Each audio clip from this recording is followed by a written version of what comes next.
Hello everyone, welcome back to my channel the fellowship of the pen. So आज हम जो topic discuss कर रहे हैं वो है मेटाफिजिकल पीरियड। सो मेटाफिजिकल पीरियड है कब से कब तक। सो ये इसका एग्जैक्ट डेट नहीं है, लेकिन रफली हम इसे एलिजाबेथन पीरियड जब एंड हुआ था लाइक 1600 में क्वीन एलिजाबेथ की डेथ हो गई थी, तो उसके बाद में हम इसे मानते हैं कि इसके बाद में एलिजाबेथन मेटाफिजिकल पीरियड स्टार्ट हुआ था। मेटाफिजिकल पीरियड के जो प्रोपाउंडर है वो है जॉन डन इसके हैं। तो जॉन डन जब तक जी रहे थे, लाइक हम उसी पीरियड को हम रफली मेटाफिजिकल पीरियड को मानते हैं। सो मोस्टली अगर इसका लाइक ये जेकोबिन पीरियड के अंदर ये मेनली मेटाफिजिकल पीरियड मेनली था। सो है होता क्या है मेटाफिजिकल पीरियड। सो मेटाफिजिकल पीरियड होता है, ये दो वर्ड से बना हुआ है, मेटा प्लस फिजिकल। तो मेटा तो होता है आफ्टर और बियॉन्ड, और फिजिकल का मतलब होता है जिसे हम टच कर सकते हैं या फिर जिसे हम साइंटिफिक टेम्परामेंट से या साइंटिफिक एक्सप्लेनेशन दे सकते हैं। सो मेटाफिजिकल का मतलब हुआ, इन दोनों वर्ड को अगर हम एक साथ मिला दें तो इसका मतलब हुआ जो बियॉन्ड द फिजिकलिटी, मतलब जिसको हम साइंटिफिक एक्सप्लेनेशन नहीं दे सकते। लाइक फॉर एग्जांपल एक बार जॉन डन ने अपनी पोएम के अंदर लवर्स को कंपास के दो पैर होते हैं उससे कंपेयर कर दिया था। जो मेटाफिजिकल पोइट्रीज होती है वो ऐसे ही होती है कि beyond the scientific explanation. So I hope कि आप लोगों को समझ में आ गया होगा। सो इसके ऊपर जो जॉन डन है, तो इसका फर्स्ट बार यूज़ कब किया था, जब जॉन ड्राइडन जिंदा थे तब मोस्टली किसी ने भी इसका यूज़ नहीं किया था। सो फर्स्ट बार जो टर्म मेटाफिजिकल यूज़ किया था वो किया था विलियम ड्रमॉन्ड ने। विलियम ड्रमॉन्ड जो थे उन्होंने फर्स्ट बार टर्म किसने यूज़ की थी मेटाफिजिकल, वो की थी फिर ड्राइडन। ड्राइडन ने अपनी जो बुक थी डिस्कोर्स ऑफ सटायर, उसके अंदर उन्होंने लिखा था कि John Donne affect the metaphysics. तो आप ये हमेशा याद रखना कि फर्स्ट बार मेटाफिजिकल टर्म किसने यूज़ करी, वो है विलियम ड्रमंड। विलियम ड्रमंड ने टर्म यूज़ करी। वहीं ड्राइडन जो ड्राइडन ने क्या किया, जॉन जॉन डन को क्या कहा, that John Donne affects the metaphysics. फिर डॉक्टर सैमुअल जॉनसन हुए। डॉक्टर सैमुअल जॉनसन ने अपनी जो बुक थी लाइफ्स ऑफ द पोइट्स के अंदर उन्होंने फर्स्ट बार ये term the metaphysical school of poets. मतलब जॉन डन, सिर्फ जॉन डन को तो मतलब फर्स्ट बार मेटाफिजिकल टर्म तो दी विलियम ड्रमंड ने। उसके बाद में John Donne affect the metaphysics, ये जॉन ड्राइडन ने कह दिया। उसके बाद सैमुअल जॉनसन ने पूरी उस समय के जो पोइट्स थे जो ऐसा सब कुछ यूज़ करे थे, वो हम बाद में अभी देखेंगे कि मेटाफिजिकल पोइट्स कौन कौन कहलाते हैं। तो उन सबको लाइफ्स ऑफ द पोइट्स के अंदर metaphysical school of poets doctor Samuel Johnson ने कहा था, specially the chapter of Abraham Cowley. Abraham Cowley भी जॉन डन के साथ में ही थे, जो कि मेटाफिजिकल पोइट्रीज के अंदर आते हैं। फिर टी एस एलियट ने भी जो अपनी बुक थी द मेटाफिजिकल पोइट्स, तो उसके अंदर भी उन्होंने प्रेज किया इनको मेटाफिजिकल पोइट्स को, और उन्होंने कहा यूनिफिकेशन ऑफ सेंसिबिलिटी करते हैं ये फीलिंग्स और थॉट्स उनको है ना मर्ज कर देते हैं। तो टी एस एलियट ने क्या किया, मेटाफिजिकल पोइट्स के अंदर उन्होंने तारीफ़ की इन सब की, ठीक है। तो फिर इसमें साइलेंट फीचर्स क्या होता है मेटाफिजिकल पोइट्री की, तो साइलेंट फीचर्स होते हैं, ये इंटेलेक्चुअल्स होती है, बहुत ज़्यादा इंटेलेक्चुअल होती है। लाइक इसमें ना आपको बहुत ज़्यादा इरेशनल थॉट्स एकदम मिलने को मिलेंगे आपको, beyond the earth, beyond this physical world, आपको इंटेलेक्चुअल कॉम्प्लेक्स थॉट्स आपको इसमें दिखेंगे। वहीं कंसीट्स का यूज़ होगा। अब कंसीट्स क्या होते हैं, कंसीट्स का मतलब होता है कोई भी दो इरेलीवेंट चीज़ों को आपस में रेलिवेंट दिखा देना।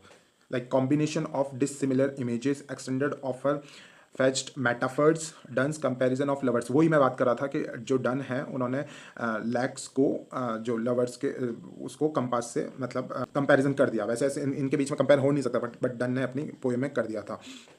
वहीं जो टोन होती है इनकी टोन, इन्होंने जो टोन जो एलिजाबेथन पीरियड में जो आर्टिफिशियल फ्लावरी वो उसको छोड़ के इन्होंने कॉलोक्यूल मतलब जिससे हम जब कॉन्वर्जेशन में जो जैसे मैं अभी कॉन्वर्जेशन करने के लिए जैसे टोन यूज़ कर रहा हूँ, तो इन्होंने वैसे कॉलोक्यूल और स्पोकन लैंग्वेज रिदम्स का यूज़ किया था, ठीक है। इसमें विट मतलब दिमाग, मतलब बहुत ज़्यादा इंटेलेक्चुअल, तो इसमें विट का यूज़ होता है। इसमें पैराडॉक्स का यूज़ होता है। लाइक स्टेटमेंट एक दूसरे के कॉन्ट्राडिक्ट करते हैं लेकिन वो एक स्टेटमेंट बन रहा है टोटल, तो उसे कहते हैं पैराडॉक्स। तो ये फिलोसॉफिकल और स्पिरिचुअल टॉपिक्स पे बहुत ज़्यादा फोकस करते थे। जैसे जॉन डन ने हॉली सोनेट्स लिखी थी, जहाँ पे ये है ना इन्होंने इन चीज़ों को स्पिरिचुअल वे को डिपिक्ट किया था, होली सोनेट्स। तो जॉन डन ने ये लिखा था। फिर इसमें थीमेटिक अप्रोच होता है। थीमेटिक मतलब लास्ट में जब जॉन डन है उसमें बहुत ज़्यादा एलिशियटली सेक्सुअल और रिलीजियस इमेजरीज को भी यूज़ किया गया था। तो नोटेबल फिगर्स, अब इसमें कौन कौन आता है इसमें, जैसे मैं कब से नाम ले रहा हूँ, जॉन डन तो आएंगे ही हैं। ये लीडर थे, सेंट ऑफ द स्कूल थे, इस स्कूल के जो सेंट थे वो थे जॉन डन। ठीक है, इन्होंने होली सोनेट्स लिखी थी, ये मैंने अभी आपको बता दिया। इनका एक और सॉन्ग्स एंड सोनेट्स भी है इनका, और हॉली सोनेट्स, सॉन्ग्स एंड सोनेट्स, तो आप ये दो चीज़ तो याद रखनी है। फिर आते हैं जॉर्ज हर्बर्ट पे। जॉर्ज हर्बर्ट ने जो पोएम्स लिखी, ये खुद एक पास्टर थे, मतलब ये रिलीजियस मेटाफिजिकल पोइट्रीज लिखते थे, क्योंकि ये खुद भी बहुत ज़्यादा इनका रिलीजियस बैकग्राउंड था। तो इन्होंने जो बुक्स जो लिखी थी वो लिखी थी Alt and Easter wings, Alt and the Easter wings. तो आप ये याद रखना, जॉर्ज हर्बर्ट रिलीजियस थे और अल्टार एंड ईस्टर विंग्स इन्होंने यूज़ की थी। वहीं एंड्रू मार्वेल, एंड्रू मार्वेल ने हमें ऊपर देखा भी था कि एंड्रू मार्वेल की तारीफ किसने की थी, तो एंड्रू मार्वेल की तारीफ की थी डॉक्टर सैमुअल जॉनसन ने। ठीक है, लाइफ ऑफ द पोइट्स में। ठीक है, तो इन्होंने जो लिखी थी वो लिखी थी टू हिज कोए मिस्ट्रेस ऑन अ और on a drop of dew. तो आप ये याद रखना, टू हिज कोए मिस्ट्रेस, ये इंपॉर्टेंट है। तो वापस एक बार देख लें, जॉन डन ने तो लिखी थी सॉन्ग्स एंड सॉनेट्स और होली सॉनेट्स। ठीक है, हर्बर्ट ने लिखी थी Alt and Easter wings, Marvel ने लिखी थी टू हिज कोए masters mistress and on a drop of due. ठीक है, फिर वॉगन ने लिखी थी, इसमें वॉगन भी आते हैं। वॉगन का आप नाम याद रख लीजिए, क्योंकि बहुत ज़्यादा नहीं तो बहुत ज़्यादा मगिंग करना पड़ेगा। और एक थे रिचर्ड क्लैशो। तो रिचर्ड क्लैशो का ये टेम्पल बहुत ज़्यादा इंपॉर्टेंट है, तो द टेम्पल याद रखना। रिचर्ड क्लैशो का क्या है, टेम्पल। और हेनरी वॉगन याद रख लेना। मार्वल है, हर्बर्ट है, जॉन डन है। ठीक है, इसमें एक अब्राहम काउली भी था, काउली भी थे, लाइक उनका नाम मैंने यहाँ मेंशन नहीं किया क्योंकि ज़्यादा मगिंग हो जाएगा। तो अब्राहम काउली भी इसमें रिनाउंड फिगर है। तो इसके क्वेश्चंस हम देख लेते हैं फटाफट।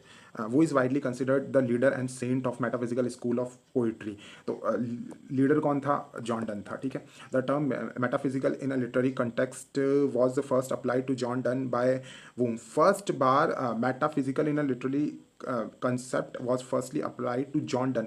देखो, अब इसमें है ना, ये कंफ्यूजिंग क्वेश्चन है। जो विलियम ड्रमंड है ना, उन्होंने सिर्फ मेटाफिजिकल बोला था, लेकिन जॉन डन को मेटाफिजिकल से कंपेयर किसने फर्स्ट पर किया था, वो ड्राइडन ने किया था। ठीक है, ठीक है, उन्होंने बोला था John Donne affects the metaphysics, तो जॉन ड्राइडन है इसमें। In which of his works did doctor Samuel Johnson coins the term.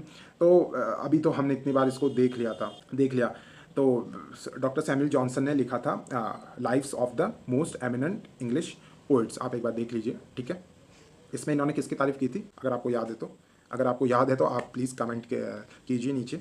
ठीक है, what is a metaphysical conceit. तो कंसीट क्या होता है, मैंने बताया कि दो बहुत ज़्यादा इररेलेवेंट चीज़ों को एक साथ मिटा देना, या एक्सटेंडेड मेटाफर को या डिसिमिलर इमेजेस को एक साथ दिखा देना, और बोल्ड होती है तो ये बी ऑप्शन। ठीक है, which poet famously compare to lovers through the lacks of metaphysical compares, ये मैं शुरुआत से कह रहा हूँ, जॉन डन। ठीक है, which critic praised the metaphysical poetry for the unification of sensibility। unification of sensibility use he term किसने की थी, टी एस एलियट ने। ठीक है, the primary theme of metaphysical poetry generally falls into which two categories. ठीक है ना, तो प्राइमरी थीम इनकी जो होती थी लव एंड रिलीजन। ठीक है, ऊपर कैरेक्टरिस्टिक्स में हमने पढ़ा था लव एंड रिलीजन इनकी पॉलिटिक्स होती थी, ये हमेशा लव एंड रिलीजन पे फोकस करते थे। ठीक है, which metaphysical poet is known for pattern poems like the altar and the Easter wings.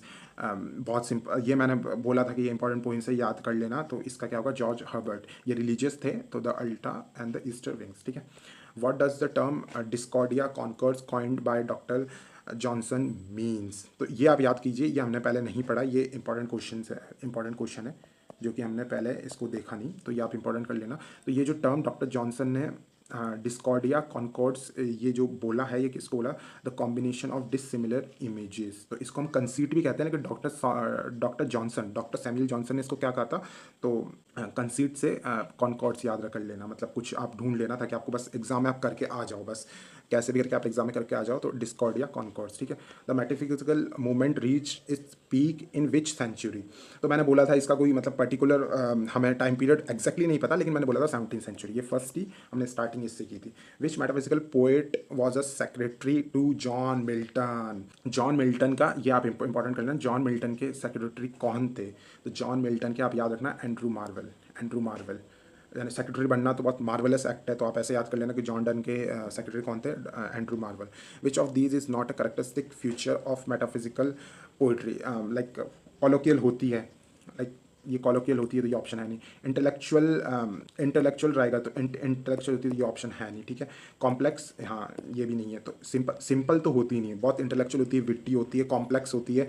सो ये वाला ऑप्शन सही हो जाएगा, C. What is mean by the abrupt opening often found in metaphysical poetry. तो aggressive sudden start to the poem. Abrupt opening मतलब एकदम ही मतलब like जो पुरानी जो एलिजाबेथन पीरियड में जो पोइट्रीज होती थी वो बहुत साइलेंटली स्टार्ट होती थी, लेकिन अब जो मेटाफिजिकल पोइट्री थी वो अब्रप्ट एकदम एग्रेसिव और सडन स्टार्ट होती है। तो लाइक बी ऑप्शन, ठीक है। विट मेटाफिजिकल पोइट रोट साइलेक्स सेंटिलेंस। तो ये चीज़ मैंने आपसे छुड़वाई थी कि याद मत कीजिए, लेकिन अगर आपको याद होता है तो आप याद कर लीजिए कि ये किसने लिखी थी। एस एस किसने लिखा था? वॉगन। तो एक वॉगन इंग्लैंड में खिलाड़ी थे, क्रिकेटर थे, तो याद रख लेना कि मतलब वॉगन मतलब एस एस के बैट से खेल रहे हैं, तो वॉगन किससे खेल रहे हैं? एस एस के बैट से खेल रहे हैं, ठीक है। तो what is a paradox in the context of metaphysical poetry. Context क्या होता है? मतलब मैंने शुरुआत से बताया था कि कॉन्ट्राडिक्ट होते हैं लेकिन ट्रुथ बता देते हैं। तो पैराडॉक्स होता है क्या? पैराडॉक्स में हम दो ऐसे सेंटेंस बोलेंगे जो एक दूसरे के बहुत कॉन्ट्राडिक्ट है, लेकिन वो एक ट्रुथ को बता देंगे, ठीक है। हम इस पर एक डिटेल वीडियो बना लेंगे कि व्हाट इज़ पैराडॉक्स, क्योंकि अभी बहुत बड़ी वीडियो वैसे भी हो चुकी है, तो मैं किसी दिन और अच्छे से एग्जांपल देके मैं इसको एक्सप्लेन कर दूंगा। Which poet serve as a foil to the Elizabethan poets by playing with thoughts rather than just words. John Donne, ठीक है। Metaphysical poet compare the human soul to a drop of dew. तो याद कर लेना, ये important है। Like compass को तो जॉन डन, कंपास आए तो जॉन डन, और ह्यूमन सोल को ड्रॉप ऑफ ड्यू, ओस की बूंद, तो उससे किसने कंपेयर किया था? मार्वल ने, मतलब ओस की बूंद से।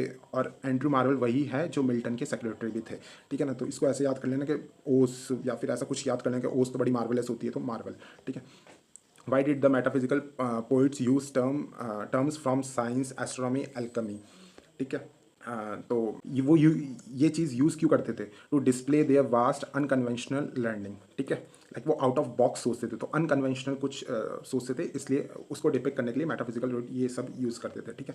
वो एंशियंट ग्रीक को इमिटेट नहीं करते थे, ठीक है।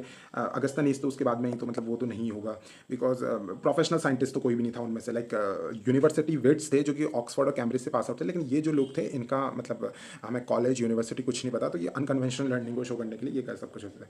वो is identify as the only puritan among the metaphysical poets. तो एंड्रू मार्वल, क्योंकि एंड्रू देखो प्योरिटिन कौन थे? प्योरिटिन के सबसे जो मेन जो लीडर थे वो थे मिल्टन, ठीक है, याद रखना। कौन थे? मिल्टन थे। तो मिल्टन का सेक्रेटरी कौन था?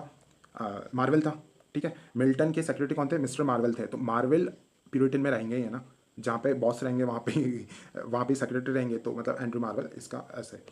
वो is the common traits of wit as defined in the context of this movement. तो मतलब कॉमन ट्रेट ऑफ विट क्या था? तो क्या था मतलब जो मेटाफिजिकल पोइट्री थी वो क्या थी? कॉम्प्लेक्स थी, इन्वेंटिव कनेक्शन, मतलब कोई कनेक्ट हो नहीं रहा लेकिन उसको रूरल इमेजरी को दिखाती नहीं थी, ठीक है। क्लासिकल रूल्स को तो बिल्कुल फॉलो नहीं करते थे, ठीक है। सीरियस तो कभी थे ही नहीं, तो कॉम्प्लेक्स थे, इंटरनेट, तो इसका भी आंसर है। सो बहुत बड़ी वीडियो हो गई। If you like the content please subscribe the channel, like the video. See you in the next class, take care, bye.